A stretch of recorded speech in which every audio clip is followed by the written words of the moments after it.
A partir de esta clase, comenzamos a diseñar una secuencia didáctica virtual. ¿Qué es esto? Bien, nosotros hasta ahora lo que hicimos fue planificar el desarrollo de una unidad didáctica completa, una unidad de nuestro programa o de nuestro plan de la materia. A partir de ahora vamos a ir más micro, más chiquitito. Vamos a elegir de toda esta unidad didáctica un objetivo y una parte de los contenidos. Ese objetivo se va a transformar en el eje de nuestra secuencia didáctica y esos contenidos van a ser aquellos que vamos a desarrollar en esta secuencia didáctica. Siempre tengamos presente que cuando hablamos de secuencia didáctica estamos pensando en una clase, pero que esta clase no es esa clase que tenemos presencialmente y que dura, por ejemplo, el martes de 8 de la mañana a 10:30. Cuando hablamos de clase virtual o secuencia didáctica virtual, estamos hablando de una serie de actividades que vamos a compartir con los alumnos durante un tiempo determinado, que generalmente se planifica en semanas o en días. Esto es lo que empezamos a trabajar hoy. ¿Vamos? Con esta clase vamos a comenzar a diseñar el plan de nuestra secuencia didáctica. Cuando finalicemos este trayecto formativo, vamos a poder realizar una planificación que tenga todos estos elementos. Hoy vamos a trabajar especialmente para los tres primeros puntos. Vamos a ver qué información vamos a incorporar en nuestro plan sobre el entorno virtual que hemos elegido para trabajar, cómo definimos el eje de la secuencia didáctica que vamos a desarrollar, cómo describimos los contenidos y cómo estimamos el tiempo que le vamos a destinar al desarrollo de esta secuencia didáctica. Cuando hablamos de entorno virtual, estamos haciendo referencia a ese lugar virtual, a esa página, a ese espacio virtual en el que vamos a concentrar toda la información.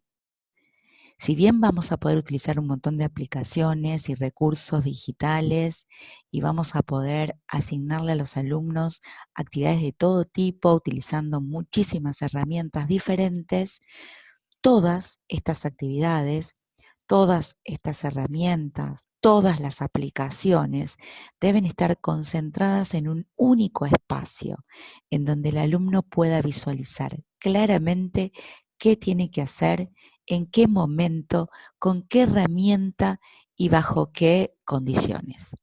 Entonces, lo primero que vamos a hacer es elegir alguno de estos espacios.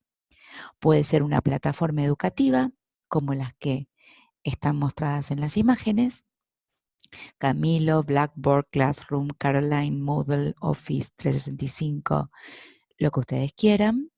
O puede ser una red social.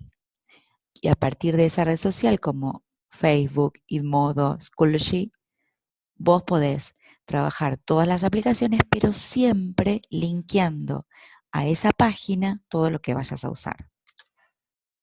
Una vez que hemos decidido cuál va a ser el entorno virtual, tenemos que volver a realizar esta evaluación del entorno, viendo si cumple con las características necesarias para cubrir las dos modalidades, tanto la sincrónica como la asincrónica.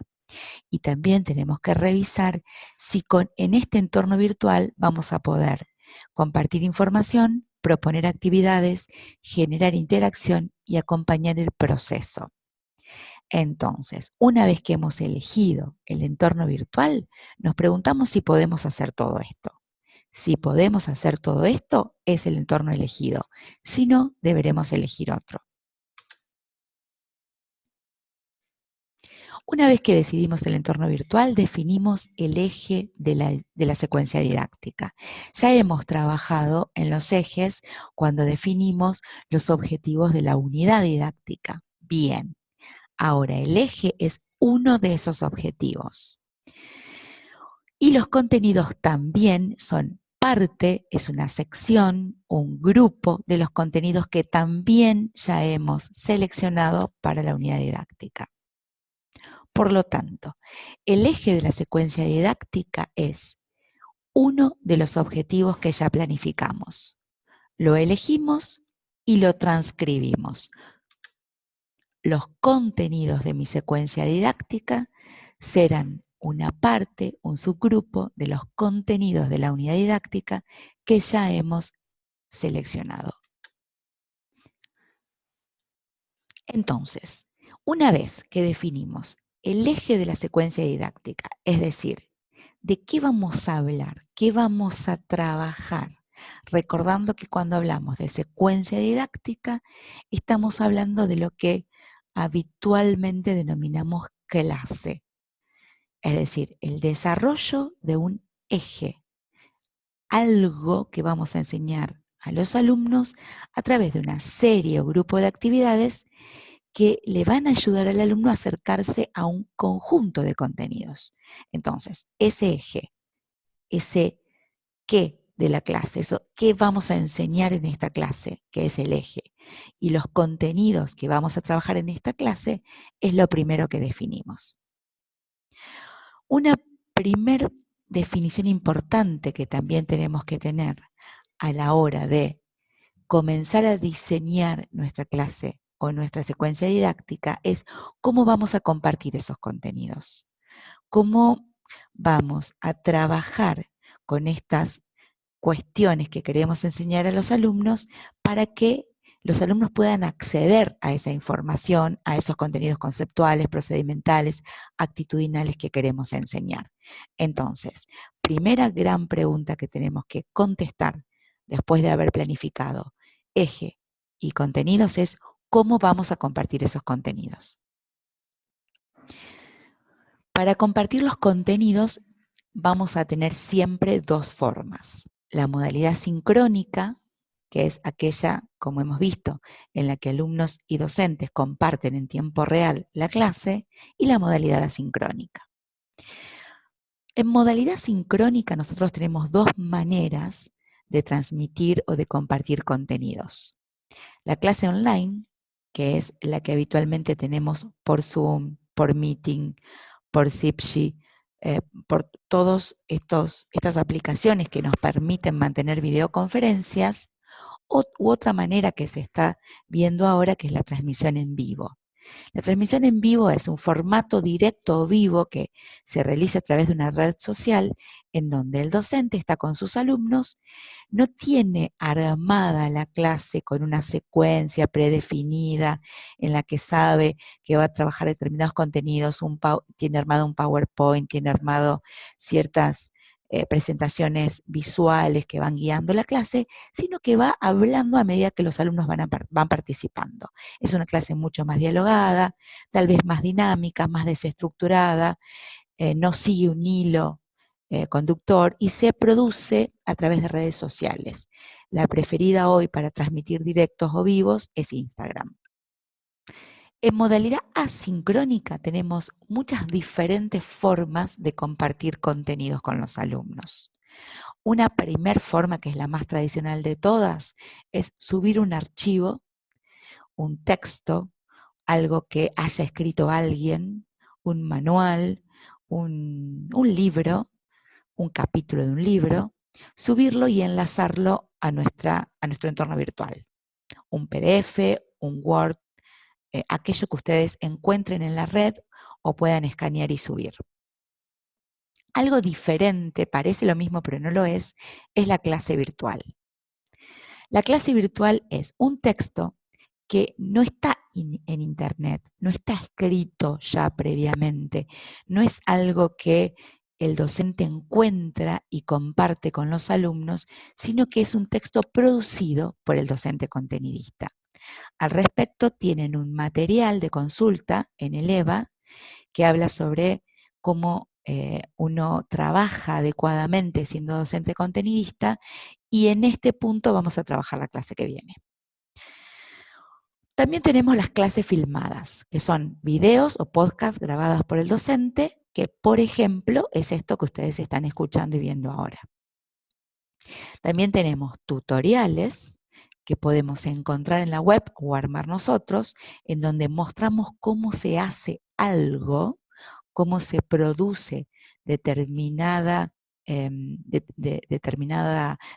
objeto, determinado procedimiento, y tenemos los repositorios, que son los accesos a bases de datos o cualquier documento multimedia que produzcamos nosotros o que encontremos, como puede ser un PowerPoint que compartamos o cualquier otro elemento que queramos compartir con los alumnos.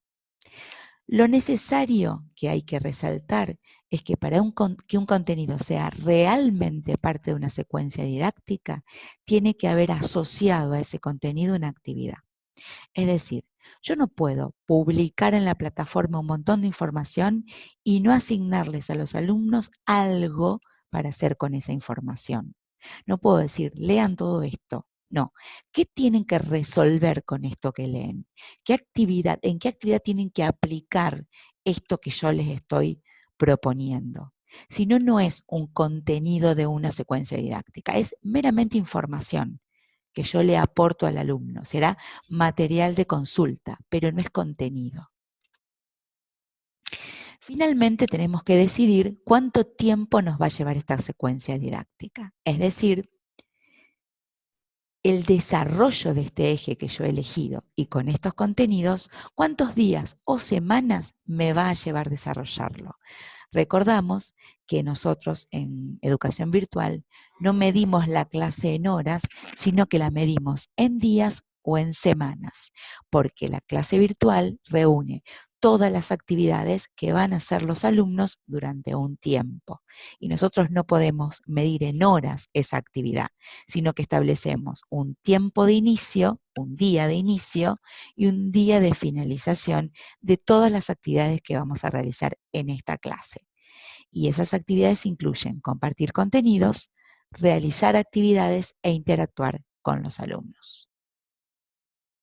Entonces, y para finalizar, cuando comencemos a armar el plan de secuencia didáctica virtual, que lo vamos a hacer en un par de semanas, ya tenemos que tener definido cuál va a ser el entorno virtual en el que vamos a trabajar, cuál va a ser el eje de la secuencia didáctica al que nos vamos a dedicar, y ahí vamos a elegir uno de los objetivos de la unidad didáctica que hemos planificado, qué conjunto de contenidos, qué parte de los contenidos que hemos destinado a esta unidad didáctica es en la que vamos a destinar esta clase virtual, esta secuencia didáctica virtual, y qué tiempo nos va a llevar. Esta información la vamos a volcar, como hemos hecho en la unidad didáctica, en un archivo que oportunamente les voy a indicar que vayamos a subir a la plataforma.